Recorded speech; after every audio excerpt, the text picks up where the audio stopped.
Elif, elif, तुम कहाँ गायब थी? हम कितने दिनों से तुम्हें ढूंढ रहे हैं। कुछ नहीं, मुझे बस फौरन इस्तांबुल जाना पड़ गया था। आओ बेटी अंदर आओ। ऐसे बगैर बताए कहाँ चली गई थी तुम? अगर हमें बताकर चली जाती तो क्या होता? मेरी एक बहुत करीबी दोस्त बीमार हो गई थी, इत्तला देने का मौका ही नहीं मिला। अच्छा अंदर आओ, ठीक है?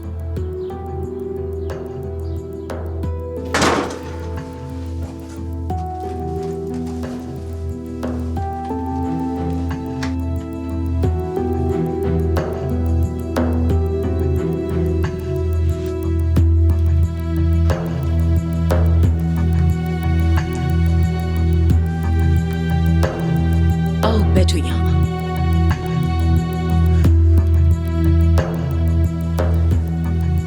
एलिफ, कहाँ थी तुम? कहाँ चली गई थी?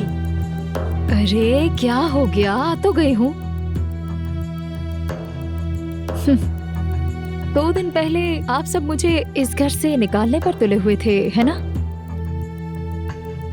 अब लगता है मेरे बगैर रहा नहीं जा रहा आप लोगों से। मेरी इतनी याद आ रही थी क्या? ये तुम्हें मजाक करने का वक्त लग रहा है? ये बताओ तुम्हारा फोन क्यों बंद था? टूट गया था, पैसे नहीं थे कि ठीक करवाती मैं। तो फिर इस्तांबुल जाने के पैसे कहाँ से आए? बस जोड़ तोड़कर मिल ही गया आपा। आप लोगों ने तो तफ्तीश ही शुरू कर दी है। आखिर क्या हुआ है? जरा बताए तो सही, क्या बात है? एलिफ, अब जो सवाल तुमसे मैं करूंगी उनका सही जवाब दोगी, ठीक है? तो ये बताओ 10 साल पहले। नायला, एलिफ अभी थकी हुई है, सवाल जवाब बाद में कर लेना। मगर अम्मी, मैंने कहा सवाल जवाब बाद में। एलिफ, जाओ अभी तुम जाके जरा आराम कर लो, फिर बात करेंगे। ये सब क्या हो रहा है?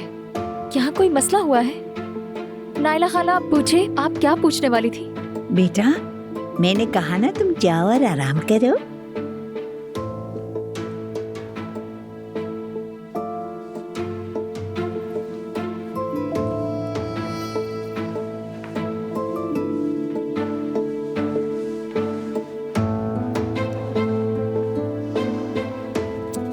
अम्मी, आखिर मैं उससे सवाल क्यों ना करूं?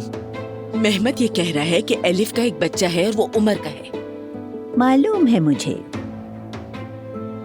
मगर एलिफ से सवाल तुम नहीं उमर करेगा, समझ गई?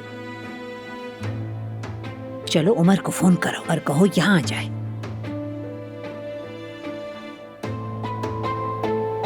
और क्या तुम जोया के साथ औजान की तरफ नहीं जा रही थी? उसे अकेला मत छोड़ना, मैं तो वैसे भी यही हूँ। उमर आ जाएगा तो वो जो कुछ जानता होगा एलिफ से खुद पूछ लेगा। ठीक है, फोन कर दूंगी। अल्लाह बस सब खैर करे।